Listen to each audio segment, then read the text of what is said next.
Hi YouTube, it's Chris, K2CJB with K2CJB Radio. Welcome back. And this is the third and final part of a video series getting yourself prepared to go out and do field activations or field operations. You may want to do a POTA activation, you may want to just go out and do field day, or you may just want to go out and have fun outside on a beautiful sunny day. So the first video we looked at getting the gear prepped. The second video we consider just how much stuff we carry with us. And in this, the third and final video, I think is the most important part of this. Before you pack your stuff up and go to wherever you're going, you want to make sure everything works. So this video is going to be to just take everything out and test it. So what you'll get to see today is the gear that I use when I go out and do a portable operation. The first thing I'm going to test and set up is my Wolf River Coil Silver Bullet 1000 coil with the MFJ 1979 17-foot whip that sits on top of that. This time around I got smart, and from Wolf River Coil I got the long legs for the tripod because I had this thing tip over a bunch of times. This little PVC carrier I made a couple of years ago. It carries the coil, it carries the MFJ whip, and it also carries my 21-foot fiberglass extendable fishing pole that holds up my link dipole. I also ordered a set of the Wolf River Coil radials to put on the tripod. I was using some speaker wire before, but I don't know, I think they've got better wire suited for this kind of work. So I'm going to try those this time too. And in prepping the radial wires that were all tie wrapped together, I went through my bag. Now remember, I said I was going to lighten my load. Well, guess what I forgot to put in there? A multi-tool. So I can't cut the tie wraps. Good thing I figured it out here. I am really impressed with the way the longer tripod legs really make this antenna really sturdy. I mean, just sitting on the ground like this, we're in pretty good shape. I'm going to put the whip up and see how it looks. I've got the whip extended. And we're going to go up. There's no power lines in the backyard here at this QTH, so nothing to really worry about here. It's all the way up. And I have to say, it is pretty sturdy. Again, I won't know until you get onto a bit of a breezy day, but it looks like it's holding up pretty well. Definitely better than the shorter legs, that's for sure. Kudos to Wolf River Coil on this one. This is probably the most important part of the operation, and that's to make sure your coax is good. I've got some DX Engineering coax cable here. I've used it in the past. It's RG8X. I always use RG8X. I don't know, I'm just more comfortable using that. A lot of guys use the lighter stuff, that's fine. But for me, I'm just more comfortable handling something that's a little bit of heft to. Here's a great trick I learned from everybody's friend, Mike, K8MRD, who's now down in Texas. And that's to put a right angle adapter right at the base of your antenna like this. It makes putting the coax on a lot easier.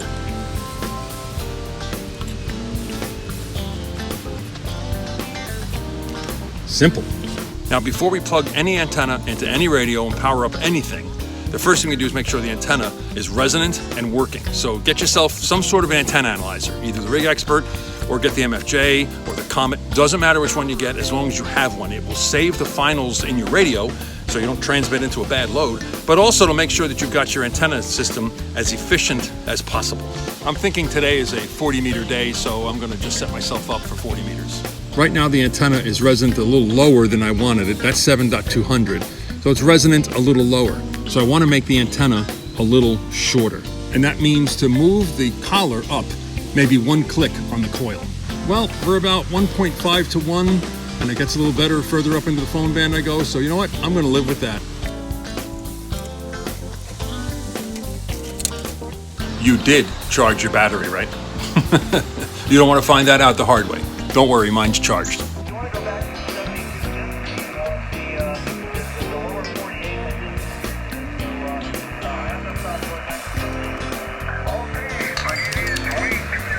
First test, why is my microphone not keying the radio? Good thing we found it out here, isn't it? Let's make sure all the connections are tight.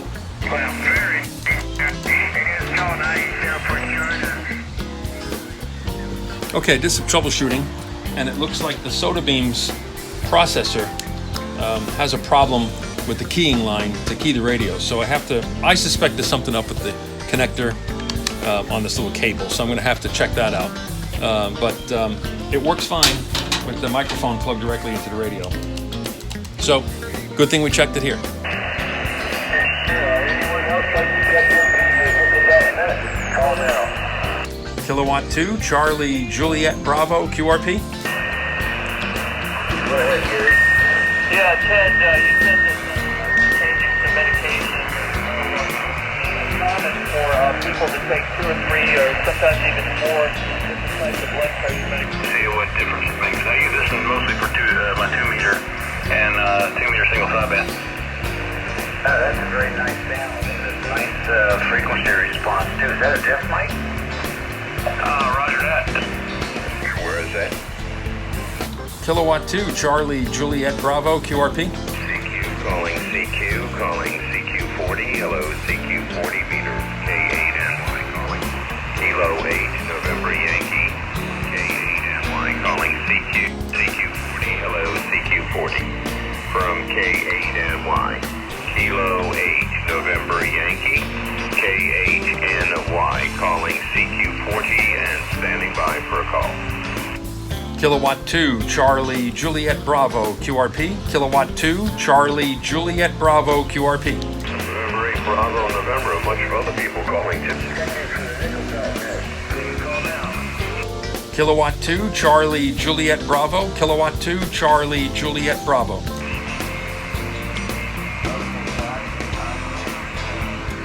I'm hearing many QSOs out there. This guy's booming in from West Virginia, W8NY. But yeah, I'm not. I heard a couple of nets I tried to check into, but man, conditions are pretty tough these days, aren't they? Especially going QRP. Well, you know what they say, if there's nobody out there that you hear, put out a CQ and see what happens. So let's give that a shot. Hello, CQ, CQ, CQ. Hello, CQ40, CQ40, CQ40. Hello, CQ40, CQ40, CQ40. Here's Kilowatt 2, Charlie Juliet Bravo QRP. Kilowatt 2, Charlie Juliet Bravo, operating QRP, calling CQ40, CQ, CQ, CQ, CQ. Hello, CQ40, CQ40, CQ40. This is Kilowatt 2, Charlie Juliet Bravo. Kilowatt 2, Charlie Juliet Bravo, calling CQ40 and standing by. Hello, CQ, CQ, CQ. Hello, CQ40, CQ40, CQ40. Hello, CQ40, CQ40, CQ40. Here's Kilowatt 2, Charlie Juliet Bravo. Kilowatt 2, Charlie Juliet Bravo QRP, calling CQ40 and standing by.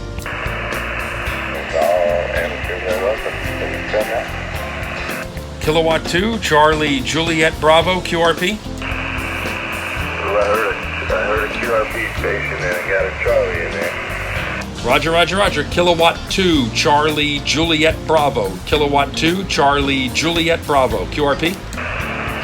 All right, I think I got Kilo 2, might be a 3. Kilo 2, Charlie Juliet Bravo. Roger, roger. And you are QRP. How many watts?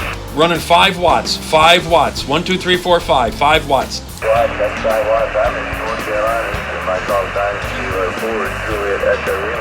Well, we made one contact, thankfully, in North Carolina, so I'm thankful we made some sort of contact. So we know everything's working, at least that's set up. The only thing left to test is the linked dipole that uses the extendable fiberglass pole that goes in the middle. So I'm not going to test that. I may just hook it up and listen on it.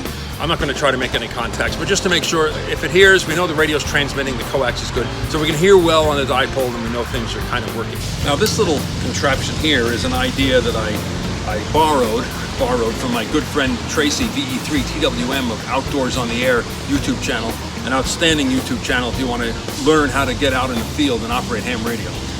Tracy had this idea of putting something like this down and guying it, and then you could put your mast pretty much anywhere you want to put it.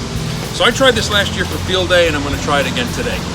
Now the way I did this, just to show you my interpretation of Tracy's idea, is to take a hose clamp. I just took some rope, some line, and 3 metal tent pegs. I used it for field day, and if you watch my field day video from last year, you'll see that I had a thunderstorm blow through, and this thing held that mast right up, no problem.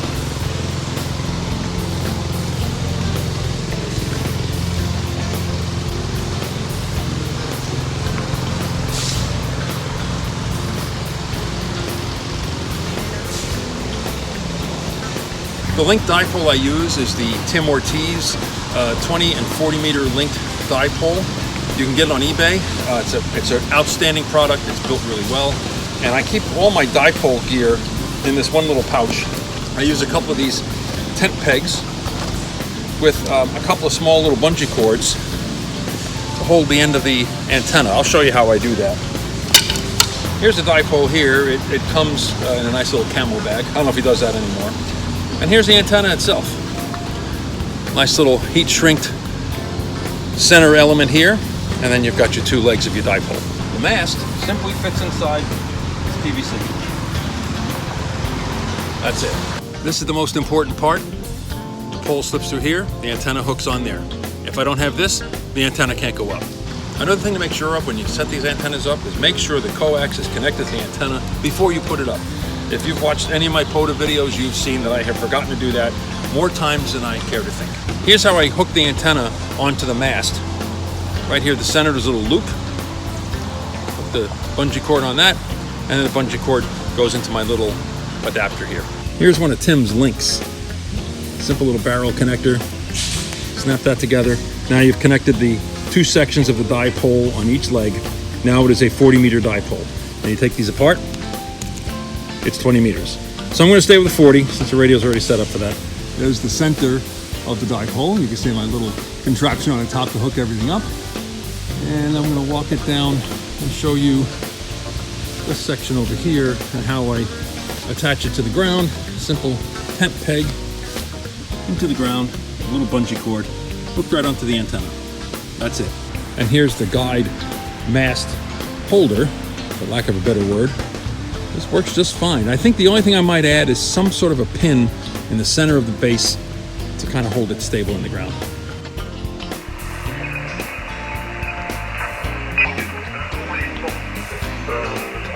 Broadcast station on 40 meters. Sticking out of the woods, and I didn't know what was going on. I had some steam coming out from under the hood, so I pulled over and Where'd you go? Do I have to bed to go to Southern Vermont? When I've got a almost 30-year radio.